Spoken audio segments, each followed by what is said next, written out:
Welcome everyone. कैसे हैं आप लोग। चलिए आज हम लोग जो सवाल करने वाले हैं वो बहुत ही इम्पोर्टेंट होने वाला है, क्योंकि सीटेट PYQ के क्वेश्चन की सीरीज में आपको हम विकास की अवधारणा और सिद्धांत से रिलेटेड जो इम्पोर्टेंट 10 क्वेश्चन है वह करवाएंगे।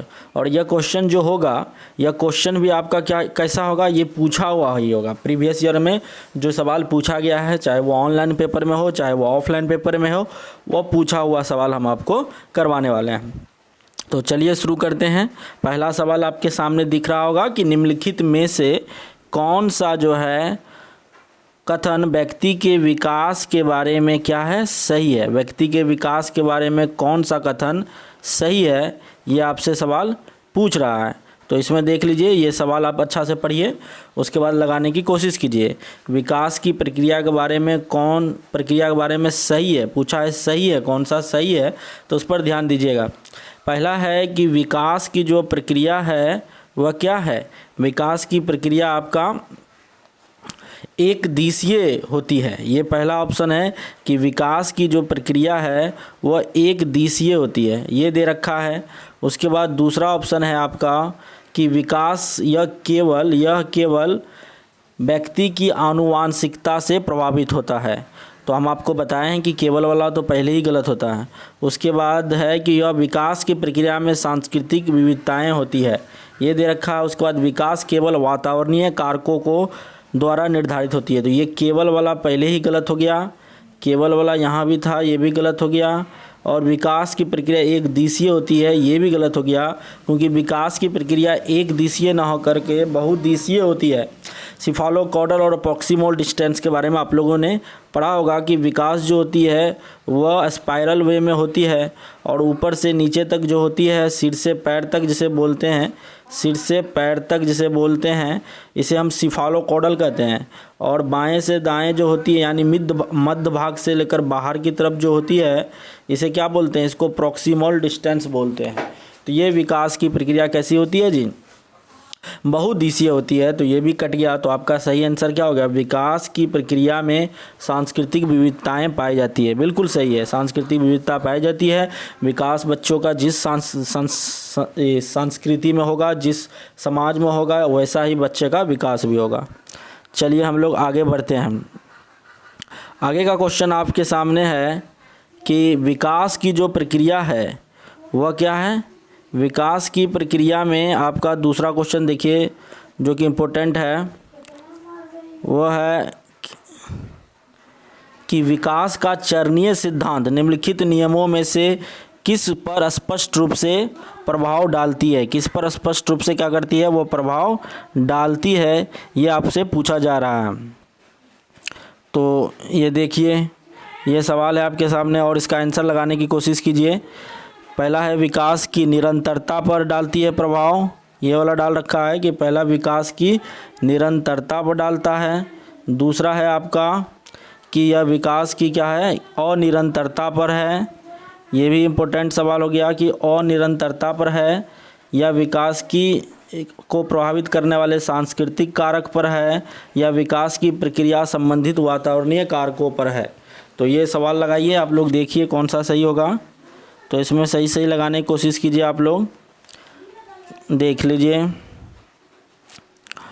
चलिए आप लगा लिए होंगे। अब हम इसको आंसर बताते हैं आप लोगों को कि विकास की जो प्रक्रिया है वह कैसी। तो इसमें आप लगा लिए होंगे। देखिए विकास का चरणीय सिद्धांत का मतलब क्या हुआ, जो स्टेजेज वाइज थ्योरी है, हम आपको पहले भी बताए थे कि स्टेजेज वाइज जो थ्योरी होती है, उस थ्योरी को आप समझे होंगे कि जो यह मानता है कि विकास जो होती है वह स्टेजेज में होती है, वह स्टेजेज से एक स्टेज से दूसरे स्टेज में होती है, वह इस बात को मानता है कि विकास अनिरंतरता को फॉलो करता है, अनिरंतरता को फॉलो करता है, अनिरंतरता को फॉलो करता है। लेकिन जो मानता है कि विकास एक क्रमिक प्रक्रिया है, वह क्रमिक है, इस तरह का है, एक लगातार चलता है, वह निरंतरता को फॉलो करता है, वह निरंतरता को फॉलो करता है। तो यही हो गया आपका। तो इसमें देख लीजिए आप लोग क्या हो जाएगा। तो आप लोग को आप तो आंसर मिल गया होगा कि इसका क्या आंसर हो जाएगा, इसका क्या आंसर होगा। तो मिल गया होगा आपको कि यह अनिरंतरता का फॉलो करेगा, अगर चरणीय सिद्धांत जो मानता है वह अनिरंतरता को फॉलो करता है। चलिए, तो इसमें आप लोग टिक लगा लीजिए। सही आंसर है कि विकास क्या होगा, अनिरंतरता। ये वाला जो होगा 2 नंबर वाला जो होगा यही आपका सही है। चलिए आगे बढ़ते हैं। आगे आप लोगों के सामने है कि इनमें कौन सा विकास का सिद्धांत नहीं है। ये वाला सवाल पूछा है कि इनमें कौन सा विकास का सिद्धांत नहीं है। तो विकास एक धारणीय और एक आयामी होता है। ये तो क्या है, बिल्कुल ही गलत है। तो ये गलत हो जाएगा जी।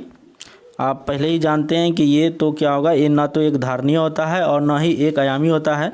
विकास ऊपर से नीचे की ओर होता है, ये तो सही है। उसके बाद विकास आनुवांशिकता और समपोषण प्रभावित होता है, ये भी सही है। विकास सामाजिक सांस्कृतिक परिप्रेक्ष्य में होता है, ये भी सही है। लेकिन पहला वाला गलत है, इसलिए पहला वाला ही आंसर होगा। पहला वाला गलत है, इसीलिए पहला वाला ही आंसर होगा।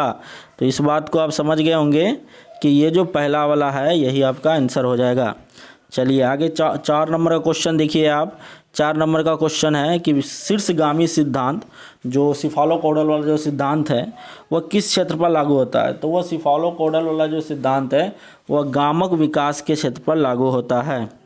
ये आप सही मार लीजिए, यही आपका आंसर है, गामक विकास का क्षेत्र पर होगा। चलिए और आगे बढ़ते हैं हम लोग और कोशिश करते हैं इसको पूरा करने का। देखिए 5वां है कि भाषा विकास के संदर्भ में संवेदनशील अवस्था कौन सी है। तो जानते ही हैं कि भाषा विकास के संदर्भ में संवेदनशील अवस्था कौन होगा, प्रारंभिक बाल अवस्था ही क्या है, संवेदनशील अवस्था है। इसी को सेंसिटिव पीरियड माना गया है। अब अगले स्लाइड में हम लोग चलते हैं। अब अगले स्लाइड का 6वां क्वेश्चन देखिए, जो बहुत इंपॉर्टेंट सवाल है। ये 6वां क्वेश्चन आपके सामने है कि किशोर जो है वह क्या अनुभव कर सकते हैं। तो किशोर के बारे में बताया गया है कि किशोर क्या अनुभव कर सकते हैं। जीवन के बारे में तृप्ति की भावना, ये नहीं होगा। अपने बारे में चिंता, हाँ ये होगा, चिंता करता है किशोर। बचपन में किए गए पापों के प्रति भय, ये तो कोई बात नहीं है। आत्म साक्षात्कार की भावना, ये भी नहीं होगा। तो आंसर आपको मिल गया होगा। हम ज़्यादा वीडियो को लंबा नहीं करेंगे, आपको आंसर बताते चलते हैं। निम्नलिखित में से कौन सा एक सूक्ष्म गति कौशल का उदाहरण, जो सूक्ष्म गति है, जो फाइन मोटर कौशल का उदाहरण है वह कौन है। जो हाथ की उंगलियों से संबंधित जो कौशल होती है, जिसमें आपका ड्राइंग करना हो जाएगा, लिखना हो जाएगा, तो ये सूक्ष्म गति का उदाहरण है, ऐसा पूछ रहा है। तो कूदना तो होगा ही नहीं, चलना भी नहीं होगा, लेखन होगा। बिल्कुल सही है, लेखन होगा। तो ये आंसर हो गया आपका। चलिए आगे बढ़ते हैं। आगे है कि निम्नलिखित में कौन सा सत्य है। ये वाला पूछा है कि निम्नलिखित में कौन सा सत्य है। तो छात्र केवल एक निश्चित तरीके से सीखते हैं, ये तो गलत है कि एक निश्चित तरीके से नहीं सीखते हैं। खेल संज्ञान और सामाजिक क्षमता के लिए महत्वपूर्ण है, यह बिल्कुल सही है। सामाजिक क्षमता के लिए खेल संज्ञान बहुत महत्वपूर्ण है, क्योंकि खेल से ही बच्चे के अंदर सामाजिकता की भावना बढ़ती है, अनुशासन आता है, बहुत कुछ खेल से होती है। शिक्षक द्वारा प्रश्न करना संज्ञानात्मक विकास को बाधित करता है, ऐसा तो नहीं है, ये तो गलत हो गया। विकास और सीखना सामाजिक सांस्कृतिक संदर्भ से अप्रभावित है, ऐसा तो बिल्कुल भी नहीं, अप्रभावित नहीं है। तो आप लोग आंसर सही कर लिए होंगे, 2 हो जाएगा। चलिए आगे बढ़ते हैं। अब 9 का देखिए सवाल है, मानव विकास के सिद्धांत, मानव विकास और बुद्धि को समझना एक शिक्षक को सक्षम बनाता है। अब मानव विकास हुआ या विकास का सिद्धांत हुआ या बाल विकास हुआ या बुद्धि हुआ या बच्चे, शिक्षक क्यों सीखते हैं, इसके बारे में यह सवाल पूछता है। तो शिक्षण के दौरान शिक्षार्थियों की भावनाओं पर नियंत्रण रखने के लिए, ये भी नहीं होगा। विविध शिक्षार्थियों को पढ़ाने के बारे में स्पष्ट करने के लिए, ये हो सकता है। छात्रों को बताने के लिए कि अपना जीवन कैसे बेहतर बना सके, ये तो ठीक है, लेकिन ये भी नहीं होगा। एक निष्पक्ष तरीके से उन्हें शिक्षण का अभ्यास कराने के लिए, ये भी नहीं होगा। पहला वाला हुआ कि वह इंडिविजुअल डिफरेंसेस के कारण ही, हर बच्चे की अपनी स्ट्रेंथ है, अपना वीकनेस है, रुचि है, जिज्ञासा है, हर बच्चा अपना अपना क्षमता के साथ, विकास के साथ वह होती है सबका। तो उसको हम जब तक समझेंगे तभी हम विभिन्न शिक्षार्थियों को पढ़ाने के बारे में विभिन्न तरह की विधि अपना सकते हैं। बस यही इसका आंसर होगा। चलिए 10 नंबर का जो सवाल है और सब अंतिम सवाल यही है कि निम्नलिखित में कौन सी बात एक बच्चे के विकास में आनुवांशिकता और पर्यावरण की भूमिका के बारे में सत्य है, सही पूछ रहा है। तो इसमें है कि साथियों और जीन के सापेक्ष योगदान योगात्मक नहीं होता है, ये तो सही है।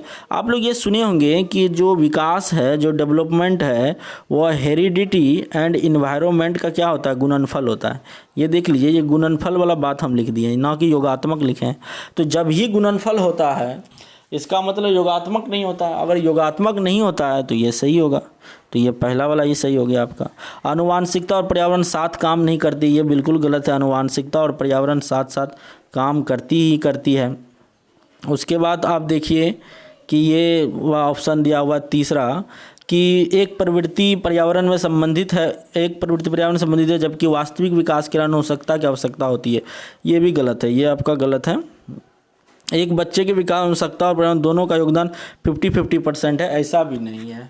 इसका कभी ज़्यादा किसी का योगदान ज़्यादा होता है, कभी पर्यावरण कभी ये, तो ये समझ गए होंगे आप लोग। चलिए आप लोग मेरे चैनल को सब्सक्राइब लाइक कर दीजिए, इसी तरह हम 10-10 क्वेश्चन आपको लाते रहेंगे, वो भी प्रीवियस ईयर का सवाल, तो आप सब्सक्राइब कर दीजिए और आपको बहुत बहुत धन्यवाद।